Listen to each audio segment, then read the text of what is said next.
And we are back live here on Bengals Breakdown. I am your host, Stone Shields. Thanks so much for hanging out with us here on a Wednesday afternoon. Got my right-hand man, Chris Daughtry, helping us out producing today's live show. We've got 3 segments coming your guys' way that I am really excited about. Hope you stick around throughout the entirety of our show here today. We'll give a couple of quick shout-outs here. Timon the Buckeye is in here hanging out. Of course, the ever-reliable Tim Tyra is here. He's fired up. He says, "Houday, what's going on, Tim?" CWT as well. Lucas is here, all hanging out, so I appreciate all 43 of you guys that are here early and are ready to lock in with us here at Bengals Breakdown. Well, if you've been on the internet at all today, you know that Bengals linebacker Germaine Pratt, tackle leader, by the way, Germaine Pratt, has requested a trade from the Cincinnati Bengals. So give me your thoughts in the comment section. What is your one-word reaction to Germaine Pratt requesting this trade? In our news and rumors segment here to start out today's live show,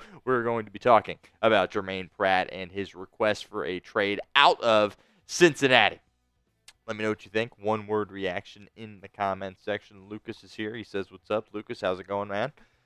Alex says the Bengals must pay Jamar, T, and Trey.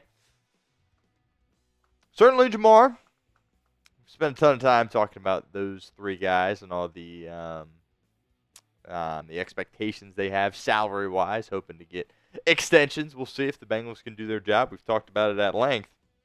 Biggest offseason in the history of the organization, no doubt about that. William House's one word is good. Jill, her one word is bye. Jill and William not too concerned about this trade request, as we'll get into on today's show. They were going to cut him anyway, is kind of my takeaway. That's not, set in stone. I think certainly if there was going to be someone else besides Al Golden coming in to be the defensive coordinator of the Cincinnati Bengals, I would say 100%. They're going to cut him and bring in their own kind of green dot guy defensively. But with Al Golden coming back, there was some, talk about him perhaps sticking around, considering he played the best football of his NFL career under Al Golden in 2021, when Al Golden, of course, was the linebackers coach. But, I'm not too flustered by this either. We've done several cut candidates, and we're going to continue to do those videos as well here on Bengals Breakdown. And we've all talked about how, cutting Germaine Pratt certainly would save the Bengals a couple of bucks, allow them to get younger, and allow them to really improve a position that has struggled ever since they went to the Super Bowl in 2021. Swaggy says sad. I do want to, attack that angle as well, which, again, we'll get into once we start the first segment of our show here. But Germaine Pratt is forever a Bengals legend. The drought that this team had, not winning playoff games, and who sealed it? Picking off Derek Carr back in 2021, you best believe that was Germaine Pratt. So in my book, he is always a Bengals legend for that. We've gotten a lot of great football out of him, but the past couple of years, he's certainly fallen off a little bit. And that's all right. That happens with guys, that are getting hit a lot, tackling a lot, right? And he just didn't appear to be his normal self. Maybe age hitting him a little bit harder than the Bengals expected. But regardless, he has requested a trade, and we're going to be talking about that here on today's live edition of Bengals Breakdown. Also, Jermaine Burton is in the news once again for the wrong reasons. He got evicted for a second time. Kind of a head-scratching situation, kind of the whole saga that surrounds Jermaine Burton. So let me know. Type C if you want to cut him, or K if you want to give another shot at it. At least let him stick around for year 2 here. K for keep. Let me know in the comment section. We're going to be talking about this on today's show as well, as we'll get into the reason for a second eviction is not serious whatsoever, but I find it hard to believe, that the reason that James Rapine reported earlier today is really the only thing that went into this second eviction, because it doesn't seem like what happened, kind of saving it for the cut here, but what happened is very serious. Kind of split here across the board. William House says cut him. Swaggy wants to give him a chance. Let him stick around, try to redeem himself. CWT says C. Tim Tyra says C as well. It's tough. It's tough. Really, the eviction stuff isn't really reason to cut him, I would say, but I'm more worried about the assault accusations that we kind of dealt with there at the end of December that caused him to miss the trip to Pittsburgh. That's what really concerns me more than anything, and we'll see. Duke Tobin did not mince words when talking about him this past a couple of weeks ago down at the Senior Bowl with Kelsey Conway, so a decision for Cincinnati nonetheless. and we'll see ultimately what they decide to do. But certainly something we will be talking about on today's show. Also, going to be talking about the preseason a little bit. Joe Burrow went on the Pardon My Take podcast once again. It came out this morning, but he was talking with them down at Radio Row at the Super Bowl. I tell you what, man, those guys are just freaking hilarious. I was sitting here at the office watching it, just laughing because those guys are so funny. But regardless, a topic of conversation during the podcast was the Bengals' slow starts in September, of course, and the conversation came up like, hey, did the starters need to be playing more in the preseason? So let me know in the comments section, do you think the starters should be playing more in the preseason? Type Y for yes or N for no. I personally think so. Something's got to change, right? You started out the whole Zach Taylor era dating back to 2019. Granted, your team stunk in 2019, but you haven't been able to play well at the start of the season. So Joe Burrow said he is not does not have a problem with playing more in the preseason. And, we're going to be talking about that on today's show as well. Swaggy says no. I get it. The injuries are certainly a concern, right? But big picture, going to allow you to play better football week one. I think that certainly is advantageous to your football team. CWT says maybe a quarter or two. Don't want to suffer an injury. Yeah, it's definitely the balance that you are playing. But can't start the way you did this past year. Years past, you're able to get away with it, overcome it, but that was not in the cards in 2024, and it bit you. If you are ready for us to start our live show today, give us a like. Only have 17 likes right now and got about 75 people hanging out, so we'll hang out here for a second. Got to get to 25 likes here before we move on. Help me out at that thumbs up icon. Bengals fan 29 wants a shout out. Thanks for hanging out, Bengals fan 29.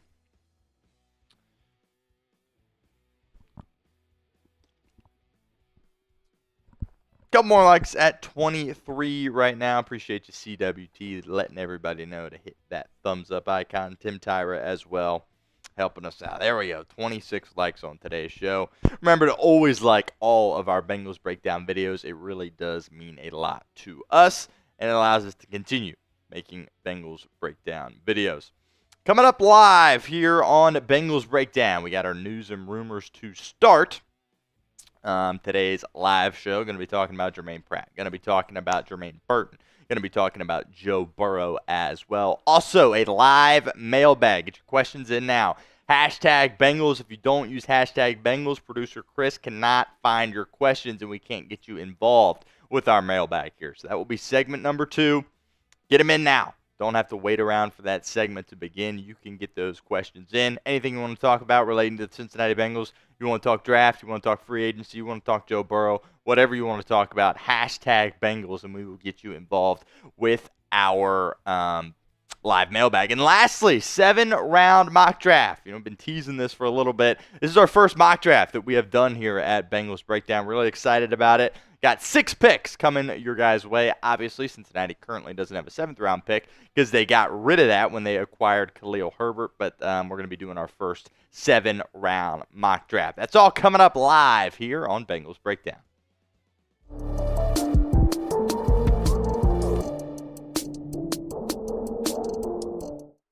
What's going on, Bengals fans? Stone Shields on hand for another edition of Bengals Breakdown. Let's get right into it. Germaine Pratt, linebacker for the Cincinnati Bengals, really has been a face of their defense over the past couple of years.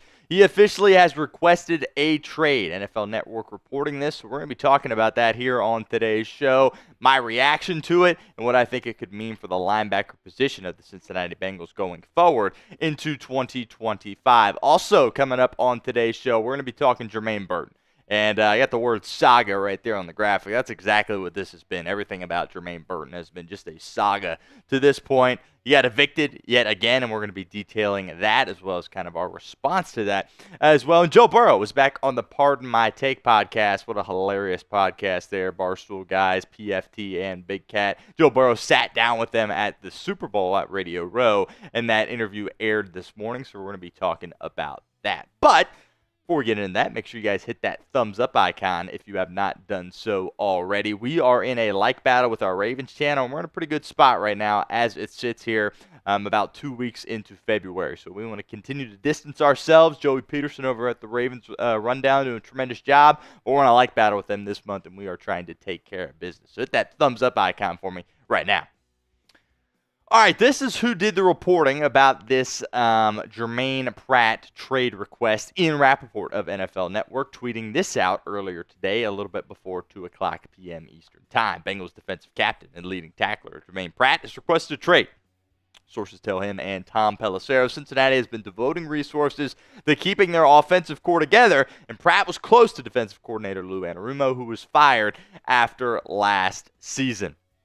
My instant takeaway from this is, look, Germaine Pratt was probably going to get cut anyway. We've talked about, potential Cincinnati Bengals cut candidates. Bengals save a decent amount of money if they move off him. And I think that's what they were planning on doing. Now, if they brought in a totally new defensive coordinator that hadn't been here before in Cincinnati, I would say 100% he was getting cut. But with the, Al Golden coming in, of course, Golden coached Germaine Pratt for a couple of years there as a linebackers coach here in Cincinnati, and Pratt, of course, played the best football of his career under Al Golden. So I thought, maybe there would be a chance that Golden would want to keep him. Does not look like that was the case. I would imagine Germaine Pratt went to ownership and was like, hey, or went to the front office and said, hey, I'm looking for an extension. And they probably said, yeah, that's not going to happen. They have enough on their plate at this point, and they're busy, worried about paying guys that have produced out there on the football field. Now, as Rappaport mentioned, yeah, Pratt was the leading tackler for the Cincinnati Bengals, but at the same time, Pratt had a ton of missed tackles out there on the football field. And at that linebacker position, tackles are just going to naturally come.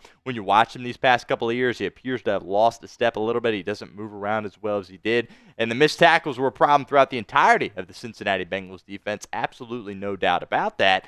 But, I was kind of surprised that he ultimately was probably trying to go to the front office and ask for an extension. Again, that's just kind of what my gut tells me, that he was looking for an extension. They said no, and then he requested the trade.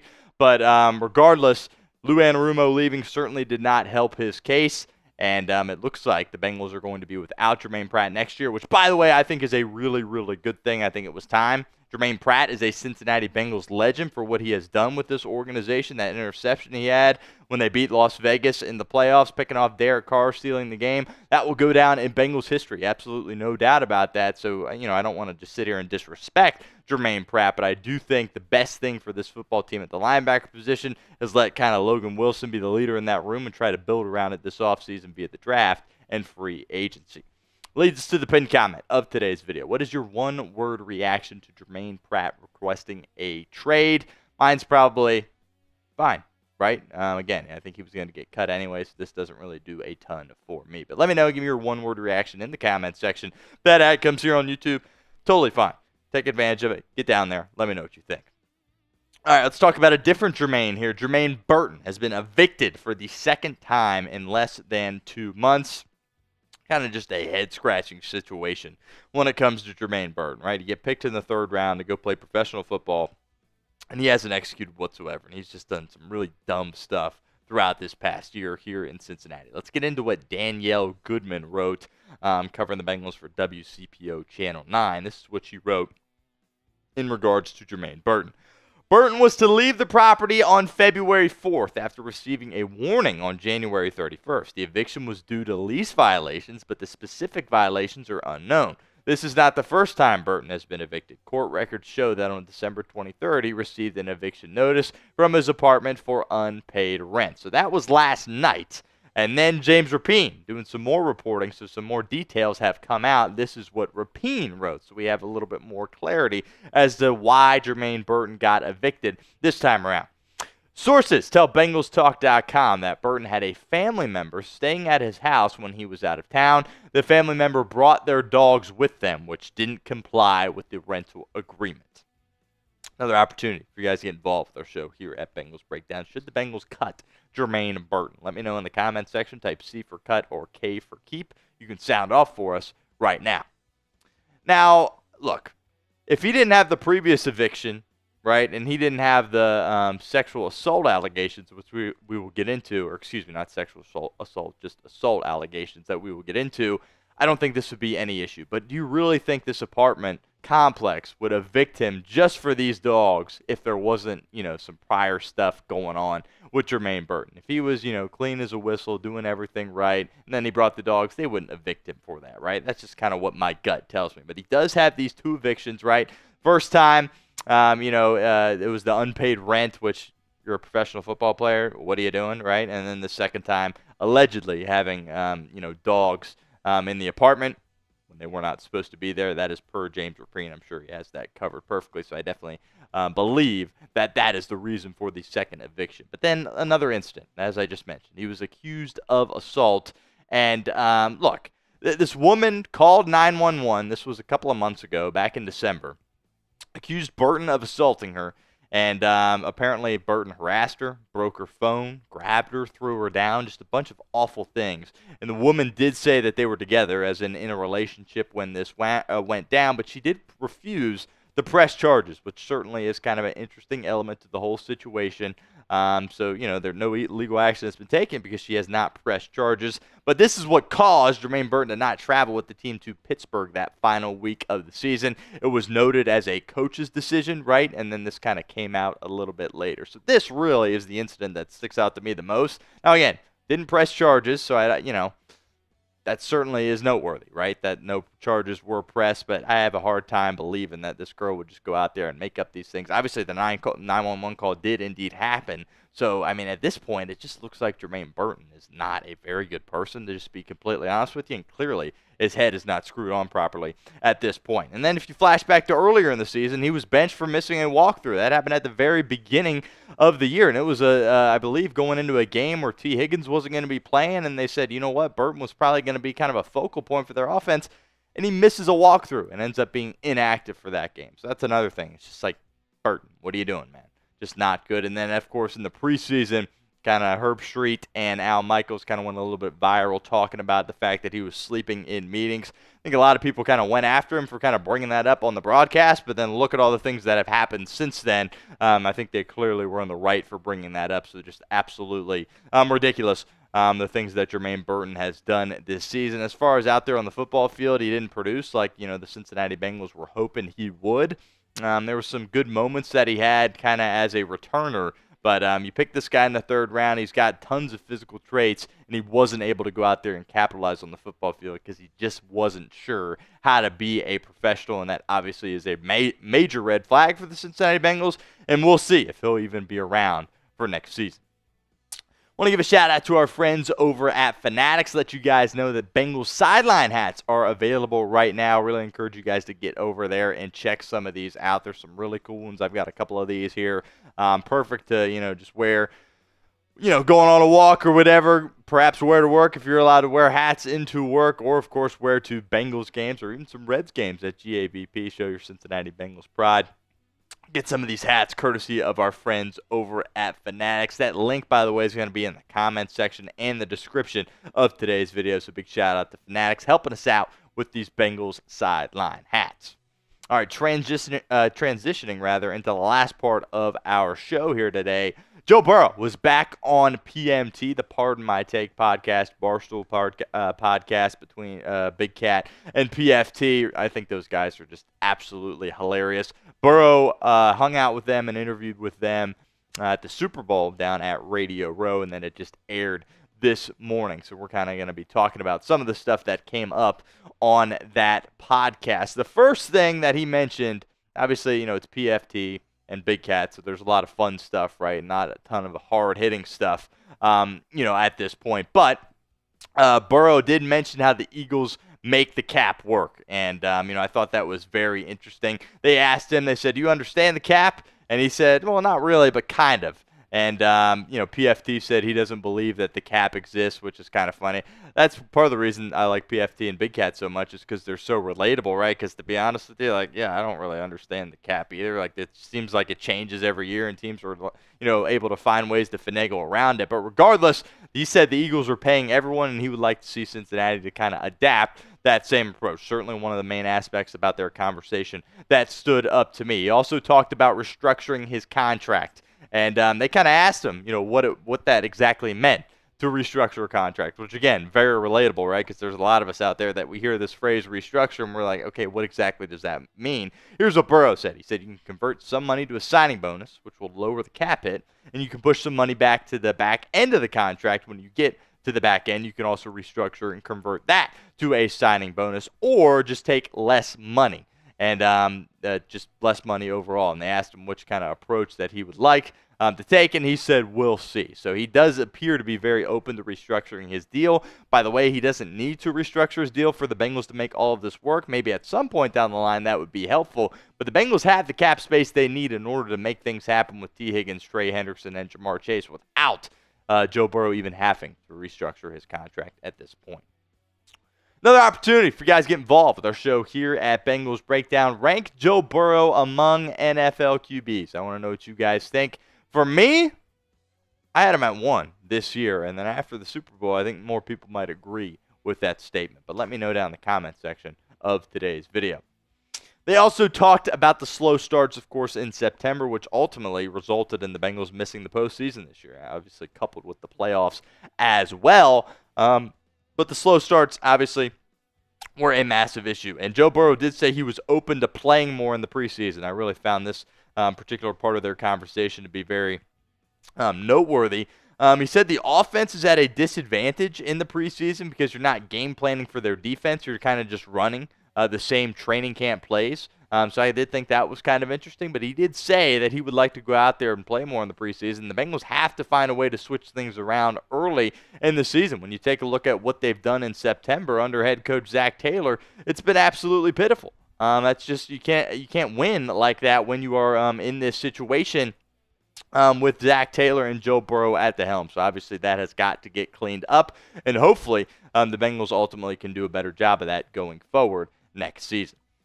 Also, do want to bring up this from Joe Burrow, kind of a quote that stood out to me about kind of the things that he was dealing with out there on the football field, and really just the season that 2024 was for the Cincinnati Bengals.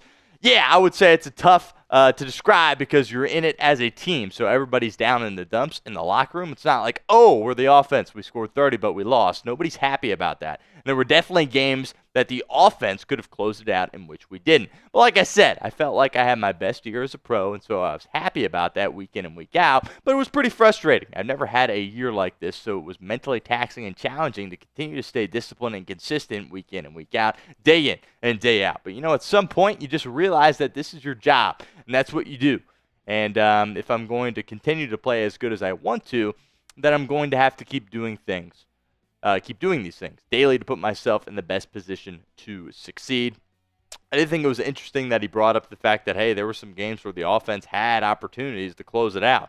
Look, the reason the Bengals missed the playoffs was because of their defense, but if you think back to the season in 2024, yeah, there were several games where the offense was playing really well throughout the entirety of the game, and they had opportunities there to finish it at the end and go kind of get a score that really kind of took advantage of the situation that they were in, and they weren't able to do that. And throughout Joe Burrow's career to this point, he was always known as being the rising to the occasion in the fourth quarter, right? That was always the money quarter for Joe Burrow, and I think there were aspects of this season when that really wasn't the case. Also, in the sit-down with PFT and Big Cat, he talked about the fact that the wrist, by the way, is still an issue, which I thought was really interesting. He said a couple of times he landed on the wrist, and it didn't feel good. So it was pretty amazing that he was still able to have this season with the wrist still kind of bothering him a little bit. And also one thing that I took away from this was he said every week he would go home and the games that they would lose, the heartbreaking losses that they had, and he would just get back to his house and think, how in the world did we lose this game? Certainly all of us as fans had that same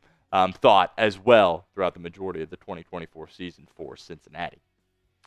Make sure you guys hit that subscribe button, youtube.com/BengalsTV. Don't miss out on any of our Bengals news and rumors coverage. We will be here all season long, all off season long as well. Hit that sub button right now.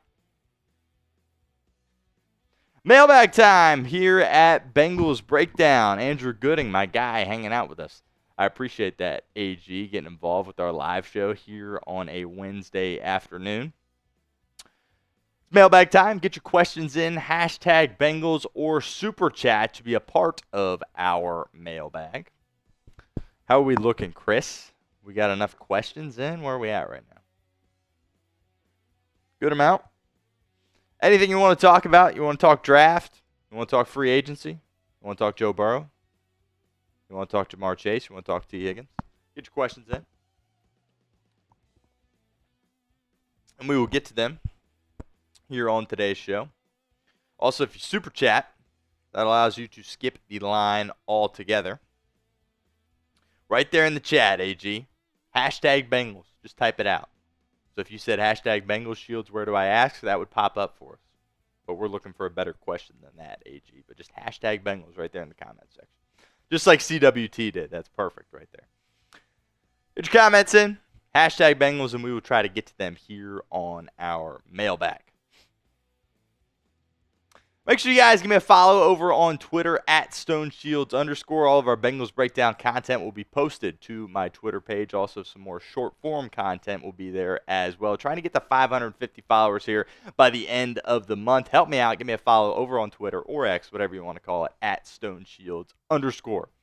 All right, here we go. First question here from Radical Foil. Who should we target in free agency other than T. Higgins? Great question. Obviously, it depends kind of on what your approach is for the NFL draft. Obviously, free agency takes place before the NFL draft, but I would like to have a veteran on the defense in some way, shape, or form. I think Chase Young certainly is a guy that makes a lot of sense for the Cincinnati Bengals, right? Was the former number 2 overall pick in the NFL draft back when Joe Burrow was drafted, and his career really hasn't panned out to the way I think a lot of people thought. I think a lot of people expected him to kind of be like a defensive player of the year candidate. That hasn't really worked out, but at the same time, he is still a very, very good pass rusher, and he would be a great complement to Trey Hendrickson across the line of scrimmage, or across the on the other side of that pass rush unit for the Cincinnati Bengals. So I think Chase Young is certainly a name that pops to mind. I would be very interested in landing him in Cincinnati.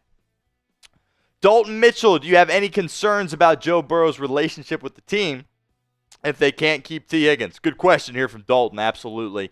A little bit is my answer to that question. We'll see. Joe Burrow has gone to bat for a lot of his guys, right? Mike Gesicki, T. Higgins, Jamar Chase, of course, and Trey Hendrickson. Are the Bengals going to be able to keep all of those guys? I don't know. They can. Cap-wise, they can. Will they be able to get it done, though, is the question. Not sure, but I think this is a great point here from Dalton. I think there's going to be a little more friction between Cincinnati and Joe Burrow if they are not able to get things done with T. Higgins. Out of all the guys besides Jamar Chase, if we're talking about Trey Hendrickson, T. Higgins, and Mike Gesicki, obviously if I had to pick one, I would pick T. Higgins, in part because that's who Joe Burrow wants back the most. And I think it really, T. Higgins really makes this offense go, really opens up a lot of stuff for Jamar Chase. But that's a great question, Dalton. I don't think the organization wants to mess around and get in those waters with Joe Burrow because they want him to be this quarterback throughout the entirety of his career. Don't want to have friction between your star quarterback and the front office. Hopefully they can figure this out. Sammy, what position should the Bengals draft in round 1? Ooh, that's a good question. Honestly, I know it doesn't really answer your question, but I think the best defensive player available is probably be my answer to that question. If Malachi Starks is there, heck yeah, you take him at number 17. Doubt he'll be there, but if he is, you take him. Mykel Williams might drop down to you at number 17. That's a name that gets me fired up as well. So whether it be DB or a pass rusher, that would be the two positions. Maybe even linebacker if you got a guy there that you like in the first round. But best defensive player would probably be my answer to that question.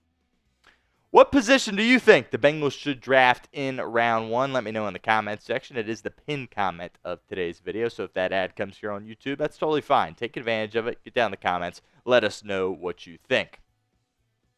CWT, are you surprised that Germaine Pratt requested a trade? No, I am not. I think he kind of saw the writing on the wall, right? The Bengals were probably going to cut him.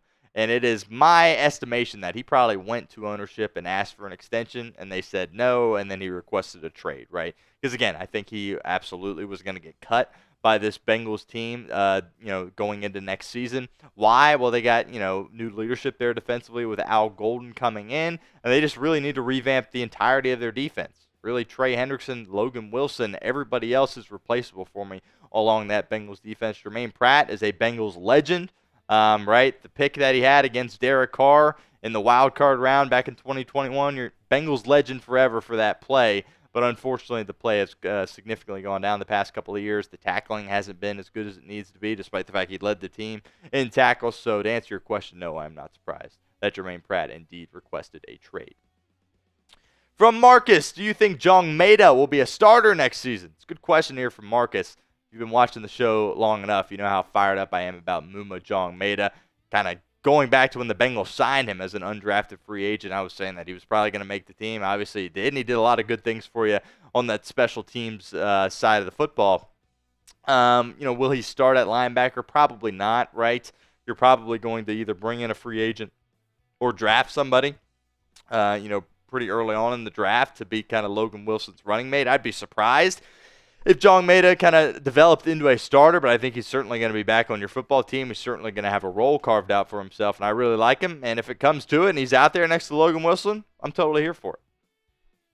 Again, folks, we are trying to get to 550 followers on my Twitter by the end of the month of February. February, of course, is a short month, only a couple of weeks to go before the end of the month. So help me out. Give me a follow over on Twitter at @StoneShields_. All of our Bengals Breakdown content will be posted on my Twitter page. Also, when the beat reporters have new information, you will find that there as well. So give me a follow over on Twitter. Tim Tyra, do you think Jamar will get his well-worth extension quick, or will they lollygag around? Good question here from Tim. Jamar will get it. He will break the bank. He will be the highest paid wide receiver in the National Football League and probably the highest paid non-quarterback of all time, would be my estimation. As far as when it comes, hopefully it comes sooner rather than later, but with this organization, you never know, right? I don't think Jamar Chase should come close to this facility until it gets worked out, right? He went out there. There was the drama last offseason, but then he let his play do the talking. He went out there and won the Triple Crown. I mean, what more could he have done out there on the football field? So I don't know, to answer your question, exactly, when they're going to be able to get this done, but I am confident that they will get this done, and there will not be an issue with Jamar Chase heading into next season. Another question here, do you think we worry about our linebacker position now that Germaine Pratt has requested a trade? Yeah, I mean, obviously you got to attack it, right? Look, Akeem Davis-Gaither, he's going to walk, right? I don't think you have any interest in bringing him back. He's going to be a free agent. You're then down without Pratt. Logan Wilson the past couple of years hasn't been the player that he was in 2021, but I still have a lot of faith in Logan Wilson that he can get back to his old ways. I think he was playing hurt for the majority of last season, so I still have a lot of confidence in Logan Wilson. But, yeah, you got to add to that room. Jahad Campbell might be available for you there at some point early on in the draft. Might have to pull the trigger on him. Other guy in the draft. I think you certainly have to take a linebacker at some point and maybe even add one in free agency as well. Talked about Muma Jong Maeda a little bit earlier in today's show. Really happy with him in your room, but certainly need to add beyond that as well. Fred, how do the Bengals fix their slow starts? It's a good question. They're going to have to make a lot of changes, right? Zach Taylor said they were going to make a lot of changes to their offseason planning, their offseason schedule. And, look, I would like to see this team play their starters more in the preseason. I know it's uncommon these days to kind of get that in the NFL, right? It was kind of rare to see the Bengals even get a series like they did last preseason. But I'm at the point where if you're playing 3 preseason games, I might need to see the starters for 4 quarters at least somehow between those 3 games, particularly on defense, right, and offense too. Like even the game against New England in Week 1, Joe Burrow had an unbelievable season, but he was not good Week 1 against the New England Patriots. So I would like to see them play more in the preseason. Obviously, the response to that is, hey, they might get hurt. It's football. It could happen, but bottom line, they can't keep starting out the way they have in September over the past couple of years. Your thoughts here in the comments section. Would you play the starters more in the preseason? Let me know right now. Type Y for yes or N for no. CWT, do you think we should trade Trey Hendrickson for some draft capital or even a few personal, or do you think we have to keep Germaine? I'm going to read that again. Do you think we should trade Trey Hendrickson for some draft capital or even a few personnel, or do you think we have to keep Germaine? Okay, Germaine Pratt, his time in Cincinnati is over. I think it probably was even before the trade request, but I think he is definitely done. Now, your question about whether or not to trade Trey Hendrickson. You could get a haul for Trey Hendrickson. Now, it's hard to compare him to like a Micah Parsons, right? Micah Parsons, 25 years old. Trey Hendrickson's 30, so it's kind of a totally different market when you're talking about the rest of the pass rushers or elite pass rushers in the NFL. Trey Hendrickson's value is never going to be higher, right? 17.5 sacks back-to-back seasons. Obviously, in 2024, he led the NFL in sacks. I definitely think it's something that the Bengals should explore. I don't recommend it. I would like to see him back in Cincinnati, but I definitely think it is something they should explore if you can get another first-round pick. I don't know if you can get a first-round pick for Trey Hendrickson. Probably not, given the age. But if you can get a first-round pick, probably look to move off him, to be completely honest with you. Next question here from It's K1SWN. What are the chances the Bengals are selecting Mike Green if he gets to us at number 17? Obviously, a pass rusher. That position is kind of a hot commodity for people talking about the Cincinnati Bengals. I would not be opposed to taking him. There are some other pass rushers that I like more. But if Green's there at 17, you're kind of bent on taking a pass rusher, and maybe some of the other guys are gone at that point. I definitely think he is a good option for you there at that pass rush position. Simply have to find ways to get pressure on the quarterback outside of Trey Hendrickson. And if you lose Trey Hendrickson this offseason, this becomes even more important. Because imagine this Bengals defense last year without Trey Hendrickson. Worst defense of all time, maybe? I don't know. But bottom line, you got to get some new guys in that can rush the passer. Myles Murphy obviously has been a complete whiff at this point, your 2023 first-round pick. If you are enjoying this mailbag, appreciate it. Subscribe now for more. We will be doing these every single week. So hit that sub button, youtube.com/BengalsTV. AG, how did Joe Burrow not win the MVP? Unfortunately, AG, his team missed the playoffs. And, look, MVP is supposed to be most valuable player, right? Who was the most valuable player to their football team? Joe Burrow. But for whatever reason, you got to have a postseason berth in order to probably win the division, right, in order to get the MVP award. I think they got it right between Josh and Lamar. Obviously, we all think that Joe Burrow deserved that award, but between Josh and Lamar, I think they got it right personally. But as Joe Burrow said, he will win one at some point. It is only a matter of time. What position should the Cincinnati Bengals draft in the first round? Let me know in the comment section of today's show. Appreciate the question, AG. That was Chris in good old Oxford, Ohio. That was us. Yep.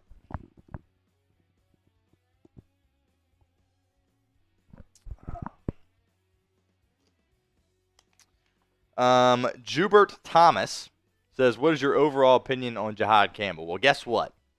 Our final segment here is a 7-round mock draft. And a little spoiler here, we're going to be talking about Jihad Campbell. So stick around for that. I like him a lot. Tim Tyrett, look, I'm in complete agreement with you, Tim. If Starks is there, you take him. You don't think twice about it. If he's sitting there, you don't even, Malachi Starks is the pick. Agreed. Doubt he'll be there. Hope I'm wrong, but doubt he's sitting there at 17, to be completely honest with you. All right, so we will get set up for our final segment here. Chris, are you good on your end? All right.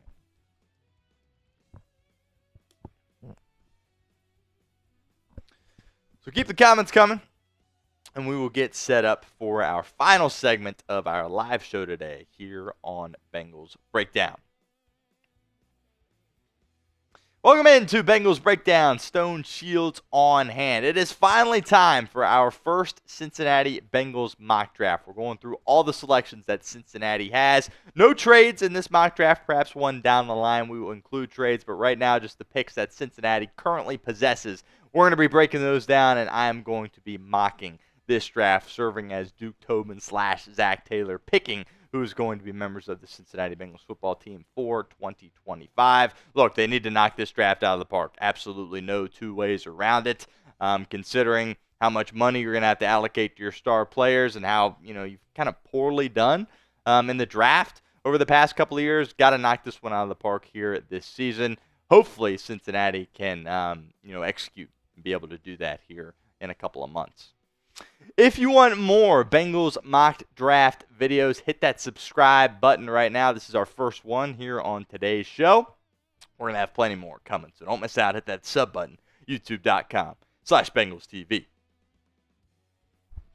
All right, here we go. So I ran it through the PFF simulator, and this is what we got. Obviously, Cincinnati picking at that number 17 position. They went Cam Ward, 1 overall to the Tennessee Titans, Shedeur Sanders. 2 quarterbacks off the board, Abdul Carter. Boy, he's going to be really good. Going number 3 to the Giants, Mason Graham out of Michigan, 4. Travis Hunter all the way down to 5. That's kind of surprising. I would expect him to go before Mason Graham, but again, this is what PFF spit out. Teteroa McMillan at 6 to the Raiders, clearly the best wide receiver in this year's class. Moving on to pick number 7, Will Johnson. I've seen Johnson mocked to Cincinnati a little bit, but probably not going to be there at 17. James Pierce Jr., that's a little rich for me, going at that number 8 overall selection. There's Malachi Starks at number 9. If you watch the show, you know how badly I want Malachi Starks. But according to this mock draft, he will be gone at that point. Ashton Jeanty going 10 to the Bears. Will Campbell 11 to the Niners. Mike Green 12 to the Dallas Cowboys. 13 through 16 here. Tyler Warren, tight end out of Penn State. He's going to be really good right away. Absolutely no doubt about that. Luther Burden III. Getting picked at number 14 overall by the Indianapolis Colts. Benjamin Morrison, corner out of Notre Dame, 15. And at 16 overall, Kelvin Banks Jr. That leads us to Cincinnati's pick. And who did I pick for the Cincinnati Bengals? Mykel Williams, defensive end out of Georgia. Look, the Cincinnati Bengals simply need a pass rusher, and at this point, I thought he was the best available, given kind of what happened in the picks leading up to that number 17 overall spot. Williams, of course, played at Georgia. He's been a part of a lot of winning, right? Playing for Kirby Smart. He's a really tough, physical guy. Injuries certainly were a concern for Mykel Williams this past year. I think without some of the ankle injuries, he probably goes a little bit earlier, and he would have been off the board in this mock. He's a really, really good run defender, which is really good, right? But Cincinnati really needs someone that can rush the quarterback. And honestly, that's kind of the one drawback you have with this Mykel Williams selection. The pass rush numbers haven't necessarily been there. 5 sacks, okay. You would like to see a little bit more out of that from Mykel Williams. My biggest thing is you don't want a project here at this number 17 overall pick. You need somebody that can come in and contribute immediately. Can Mykel Williams be that guy? I am not sure, but I ended up taking him here in this draft, and I certainly think he would be a quality selection for the Bengals at number 17. Here were some other guys that could be available for Cincinnati. Again, this is what we ran through with PFF here. Josh Simmons, offensive tackle at Ohio State. He clearly was the best offensive tackle in the country before he got hurt. Shamar Stewart, I've seen him as a mock to the Bengals, but I went with Williams over Stewart. Walter Nolan also has been a popular attachment to the Cincinnati Bengals here at the interior defensive line. Kenneth Grant, kind of surprised to see him on the board as well. And Armand Membu, who was widely regarded as probably the best interior offensive lineman in this draft. So lots of difficult decisions, but ultimately I went with Mykel Williams at number 17. Would you draft Mykel Williams in the first round of the NFL draft if you are the Cincinnati Bengals? Let me know in the comment section. Type Y for yes or N for no. If that ad comes here on YouTube, it's totally fine. Take advantage of it. Down in the comments, let us know what you think. Second round now. Ariante Ursery going 43 here to the San Francisco 49ers. Not going to go throughout all the picks in between. Just figured I would hit the last 6 leading up to the Bengals' second round selection. Got Norman Lott going to the Dallas Cowboys. Tyler Booker, who probably is the second best interior offensive lineman out of Alabama. Xavier Restrepo, wide receiver from Miami, going 46 to the Falcons. JT Tuimoloau, edge rusher from Ohio State, going to Arizona, and we'll call him Carson S. out of UCLA, linebacker, going to the Miami Dolphins. Cincinnati picking at number 49, and I was thrilled that Jahad Campbell was still on the board for the Cincinnati Bengals in this mock draft. Look, I absolutely love Jahad Campbell. He clearly was the best player on defense for Alabama this past season. Absolutely no question about that. And I talked about the top of the show, looking for a guy that can come in and produce immediately. This guy is NFL ready right now. And with Germaine Pratt requesting a trade, probably was going to get cut anyway, but you need someone to be Logan Wilson's running mate. Jahad Campbell can be that guy for you immediately. He can come in and produce at the NFL level. This is a guy that's really tough. He's really physical. He's good in the run game. He can rush the passer a little bit as well. He's a great tackler. This guy is just a football player for you. I would be ecstatic to see Jahad Campbell available at this spot. There's a lot of people that think he's going to be a first-round player, so I was shocked that in this PFF mock he was available, but I didn't think twice about it. I absolutely sniped Jahad Campbell in the second round. Other guys that were available, Jalen Walker, big surprise to see him still available in this mock draft. Darian Porter, Iowa State cornerback. I know a lot of people probably would like to see Cincinnati take a corner early on in this draft. Cameron Williams, who is a great offensive tackle for Texas. Derek Harmon, certainly a good defensive guy on the interior for Oregon, as well as Darius Alexander as well. So definitely some tough decisions there, but ultimately went with the best football player, in my opinion, that was ready to make an impact immediately. Was happy to get Jahad Campbell in the second round. We'll continue with our mock draft here in a moment, but first, want to give a shout-out to our friends over at Prize Picks. Prize Picks is the best place to get real money sports action. With over 10 million members and billions of dollars in awarded winnings, Prize Picks has made daily fantasy sports accessible to all. You just pick more or less on at least 2 players for a shot to win up to 1,000 times your cash. Run your game all season long on Prize Picks. All-Star Weekend is almost here, and Prize Picks is the best place to win cash while watching your favorite players during the game and the Saturday night events like the 3-point contest. You can now win up to 1,000 times your money on Prize Picks, and Prize Picks is the best way to get action on sports in over 30 states, including California, Texas, Georgia, and Florida. They also invented the Flex Play. Big professional baseball fan here at Chat Sports, and Jack Lauderay has put this together for our season-long Prize Picks, going with the more than here for Paul Skeens. What is that there? Help me out, Chris. What do we got here? Strikeouts? Strikeouts there for Paul Skeens, as well as Tarek Skubal, the more than on strikeouts, and Jarren Duran, the more than on home runs there for the Boston Red Sox. That is our season-long Prize Picks Flex Play slate here at Chat Sports, so I would encourage you guys to tail along on that as well.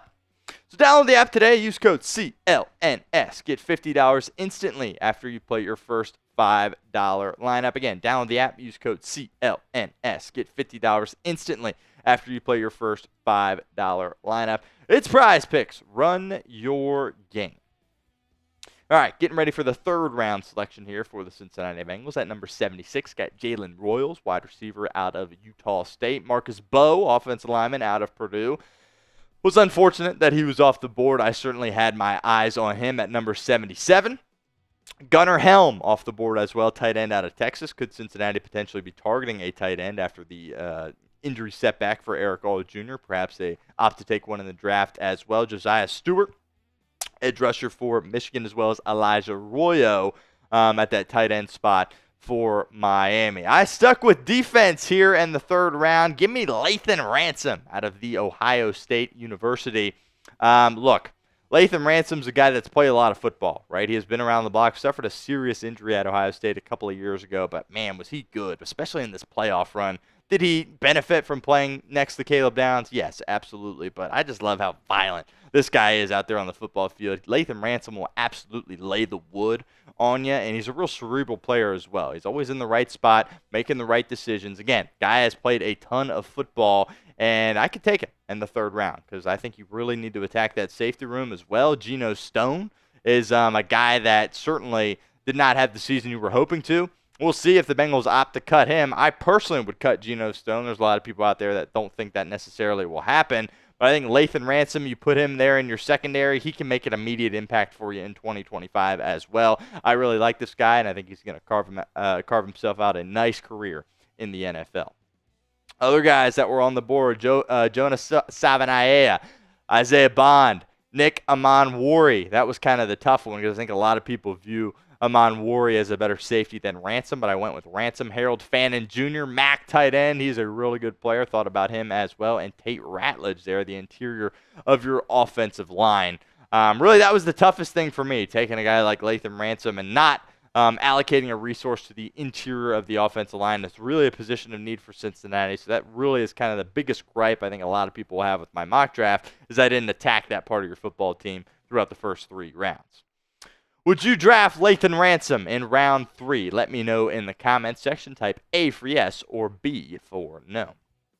All right, finally, taking an offensive lineman here in round 4. Going with Willie Lampkin here, offensive guard out of North Carolina. Look, you simply need to draft somebody along your offensive line. Very plain and simple. I think, again, a lot of people are going to pick on me for waiting this long to do it. But the reason I went with Willie Lampkin here is because I think he certainly was the best guy available at the interior offensive line. Obviously played in the ACC, taking a look at some of these numbers. They really impress you. No sacks allowed. Yeah, Joe Burrow would love to take that. Looking at the Bengals offensive line here, Alex Kappa, he's going to get cut here, right? It's only a matter of time. Cody Ford probably is going to end up re-signing with the Cincinnati Bengals, and Cordell Volson will still be with this team, but hopefully in a backup role. You got to find a way to replace Alex Kappa, and I think this kid out of North Carolina certainly could help you with that. All right, this is a bit of a wild card here. Going with Seth McLaughlin here, round 5, pick 154. Played his college ball at Alabama before transferring to Ohio State for his final season. The big issue with McLaughlin is he is coming off an Achilles injury. Obviously, that's a tough injury for anybody to come back from, but particularly offensive linemen.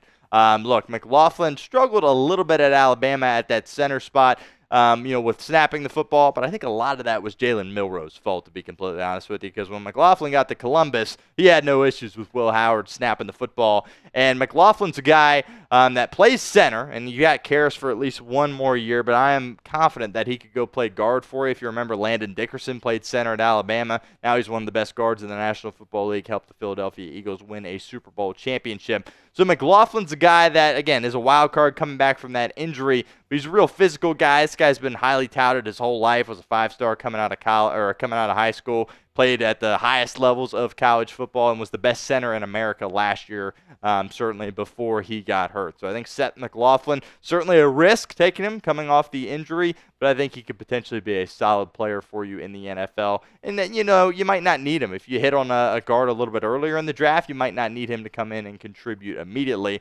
But I went with Seth McLaughlin here in the 5th round. Round 6 in the final pick for the Bengals at this point. Again, no trades, and the Bengals don't have their 7th round pick because they sent that to Chicago for Khalil Herbert. But I went with Ollie Gordon II here. If you remember 2 years ago, Ollie Gordon was like the best running back in college football. Had kind of a quiet senior campaign at Oklahoma State, but it's the guy that can do a lot for you, right? He can do stuff in the run game. He can do stuff in the passing game and as well. He was really the focal point for Oklahoma State's offense, really no doubt about that throughout his time with Oklahoma State. And it's just my way of thinking that Cincinnati needs to add a running back in this year's class. When you take a look at their depth chart here, there's a real good chance that the only guy on this Bengals football team that's on this depth chart is Chase Brown. He is your 1A. He is your running back 1. Absolutely love Chase Brown, but he needs a backup. Are you going to bring back Khalil Herbert? I don't know. Zach Moss, cut candidate for sure, coming back after the neck. Chris Evans, he's probably gone as well. And Travion Williams, he's had a heck of a run here, but he is probably gone. Additionally, I'm looking to probably draft a running back instead of bringing in a guy in free agency at that position. I think Ollie Gordon certainly fits that bill out of Oklahoma State. Let's recap here. Went with Mykel Williams, round 1, pick 17. Went with Jihad Campbell, round 2, pick 49. Lathan Ransom, round 3, number 81. Willie Lampkin, round 4, 117. Seth McLaughlin, round 5, 154. And capped it off with Ollie Gordon II, round 6, number 193. Get in the comment section and grade this Bengals mock draft for me. A, B, C, D, or F. Sound off for us. I think personally I'd say it's probably a B. I don't know what you guys think. Get down in the comments and sound off. Would you play the starters more in the preseason? Let me know in the comments section. Whoa, Gooding says A+. Now, Chris Gooding, he's a big Ohio State guy, so he got pretty fired up, I'm sure, at that Lathan Ransom selection. But Geno Stone, man, I'd cut him. I'd cut him, to be completely honest with you. I'm done with him. You brought him in, 2-year deal, $14 million, right? Was great in Baltimore, but he was bad. How many times did he get beat over the top? How many missed tackles did he have? Yeah, he was able to get some interceptions at the end of the year when you were playing crappy teams. But I'm looking to move off him. And I think Lathan Ransom's a guy, and I kind of talked about this throughout the entirety of the draft. I'm looking for guys that can come in and contribute immediately, right? We got too many holes on this team, and we got too many superstars that should make this team play at a really, really high level. And they haven't been able to do that. And if you can get guys early that can go out there and contribute, I think that certainly would go a long way for you. Towers Life says B+. Sith says C+. Tim's fired up. He says excellent picks. Hey, I appreciate you, Tim. always helping me out. Boosting up the ego. Appreciate you, Tim. Make sure you guys hit that subscribe button if you have not done so already. We'll be back live here next Wednesday, so don't miss out on that, as well as videos the rest of the week as well. So hit that sub button, youtube.com/BengalsTV.